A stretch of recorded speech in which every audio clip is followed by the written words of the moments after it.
স্বপ্ন দেখেন? হ্যাঁ, আমরা সবাই একটু আধটু স্বপ্ন দেখতে ভালোবাসি।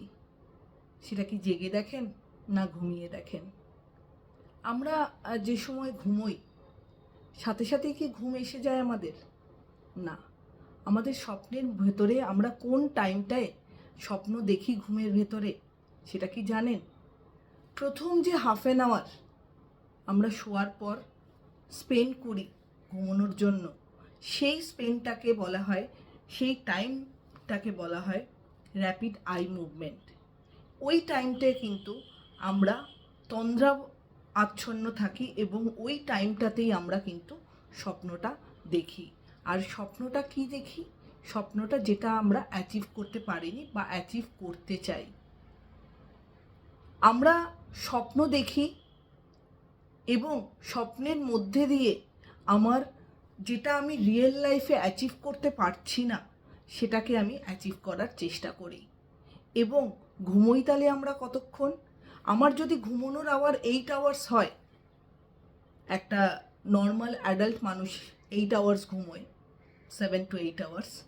তো এই 8 আওয়ার্সের মধ্যে ফার্স্ট যে হাফ অ্যান আওয়ার বা 45 মিনিটস থাকে, ওই যে আমি বললাম র্যাপিড আই মুভমেন্ট, ওই সময়টাতে আমরা তন্দ্রাচ্ছন্ন থেকে কিন্তু আমাদের আনকনশিয়াস মাইন্ডের আনফুলফিলড যে পার্টগুলো রয়েছে বা ড্রিমগুলো, যেগুলো আমরা থ্রু রিয়েলিটিতে ফুলফিল করতে পারছি না, আমরা সেটা ফুলফিল করার চেষ্টা করি। আর তারপরের যে স্প্যানটা, সেটা আমরা ডিপ স্লিপে যাই। যদি আপনি একটা স্মার্ট ওয়াচ পরে ঘুমোন, আপনার স্মার্ট ওয়াচ কিন্তু ইন্ডিকেট করে দেবে যে সাউন্ড স্লিপ আপনার কতক্ষণ হলো।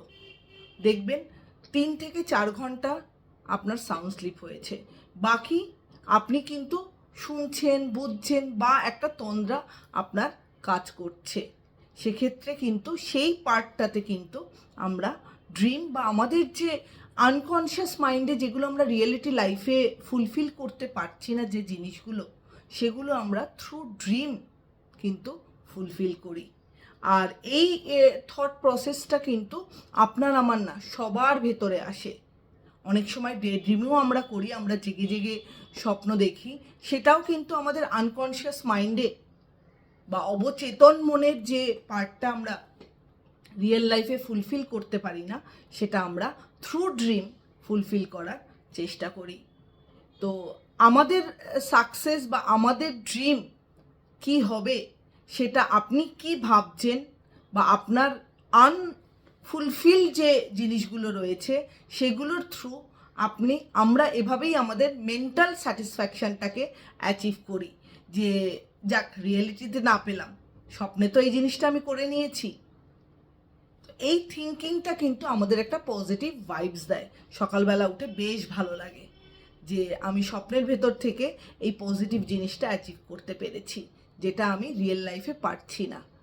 আবার অনেক সময় হয় যে যেটা আমরা স্বপ্নের থ্রু অ্যাচিভ করলাম, সেখানে কিন্তু আমাকে বলে দিচ্ছে কোন স্টেপটার পর কোন স্টেপটা করলে পর আমি আমার স্বপ্ন অ্যাচিভ করতে পারবো। সকালে উঠে আমি সেটাই কিন্তু করার চেষ্টা করলাম বা থ্রু অ্যাক্টিভিটি আমি সেটা করে আমার ড্রিম ফুলফিল করলাম।